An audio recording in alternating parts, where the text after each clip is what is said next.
Hey there, and welcome back to our YouTube channel, Life in Kansas City. I'm Nikki Azell, your host for today, and we're going to talk about the Kansas City Airport and prepare you for what you need to know when flying in and out of our city's airport.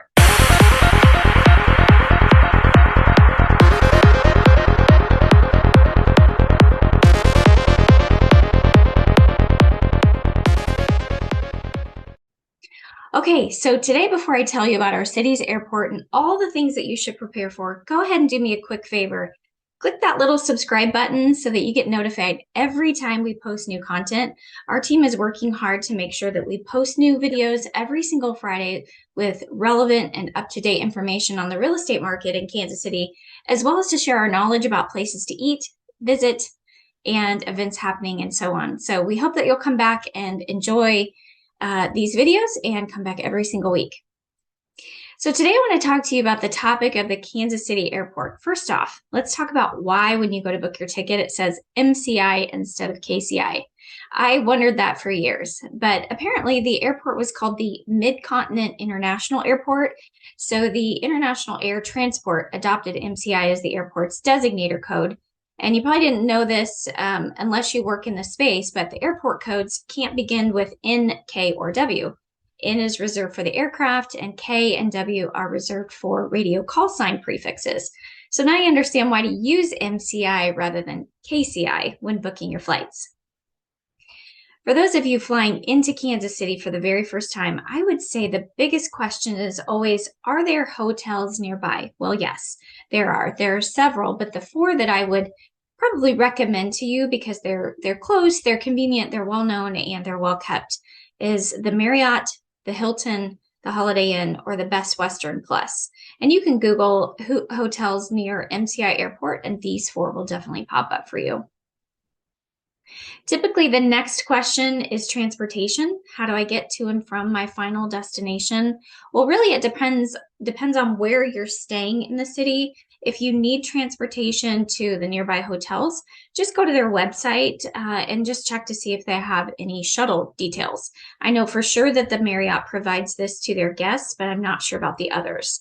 So just go to their websites and check that out. If you're visiting friends or family and they plan to pick you up, there is what is called a cell phone lot where they can actually park and wait for you to get in.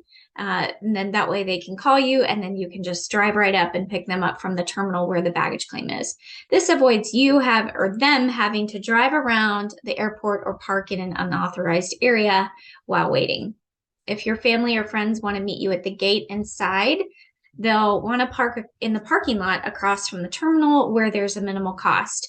You definitely don't want to park out front and leave the car unattended because the airport police are happy to give you a ticket and tow the vehicle. And that does not make for a fun airport experience at all. So if you decided you're going to take a private shuttle, car, taxi, Uber, or Lyft, you'll want to exit the terminal and then head out to the pickup point. Depending on which terminal you're in, this could vary. So just be sure to get with the company that you're using to determine exactly where you should be picked up. The beautiful thing about our Kansas City airport is that it's fairly small in comparison to the big cities. So finding your way around is very easy, I think. If you plan to rent a car from the airport, there are several to choose from, including Hertz, Avis, Enterprise, and Budget, just to name a few. If you go to the website flykci.com, you're going to find more information on their website. So let's say you arrived in Kansas City and you've had a long day of travel and you're hungry, you want to have a good meal, maybe a glass of wine. You're definitely going to want to drive about 9 minutes down the road and check out Zona Rosa. There's some really good restaurants there, some chain names that you may recognize, such as Red Robin, Buffalo Wild Wings, Outback Steakhouse, and Smokehouse Barbecue. My favorite is probably Red Robin because they have all those great burgers to choose from.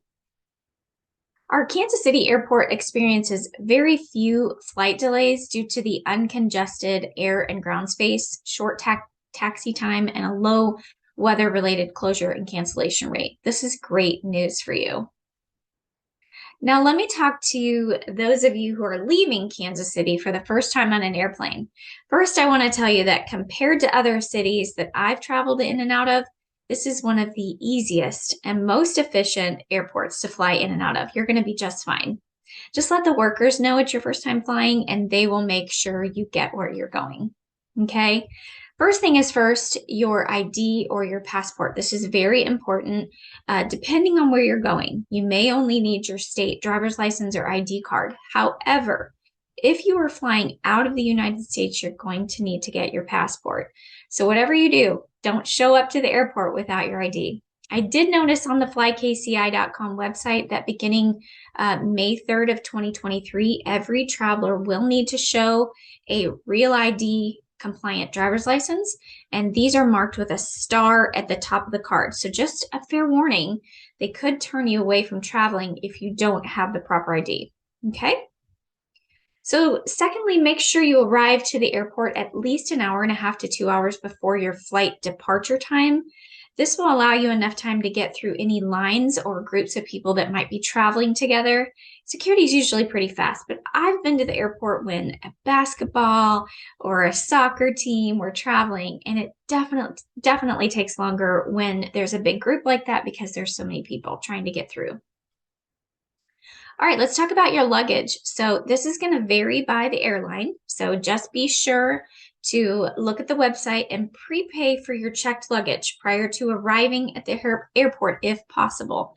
This could save you a few bucks, but also this will help you stay on track when packing for your trip. You can pay for luggage at the airport, but be prepared to pay a premium price to do so. Carry-on luggage has different rules too. So depending on which carrier you're taking, just look at the website and familiarize yourself with what will work and what won't. Most of the time, if your carry-on is too big and they make you check it, you're going to have to pay for that at the gate, and it's going to be that premium price to get it on the airplane. Lastly is parking. If you're going to drive to the airport with your car, there's several parking lot options. We always use the parking spot because they have an app where we can set an appointment, prepay, get a small discount to pay up front, but then it also gives us some points on the back end to use in the future and save a few dollars. You'll want to check out flykci.com to see all the different parking options for you to choose from. There are several, and they all vary in price. So listen, I hope that this was a helpful video for you today, and I hope that you'll come back to join us for other future ones. If you are thinking about making a move to Kansas City, we'd love to be a resource for you along the way to help answer any questions that you might have. You can call us, text us, or email us at the information in the box down below in the description, and do us a big favor, share this video with a friend. Thanks so much for watching, and we will see you on the next video. Take care.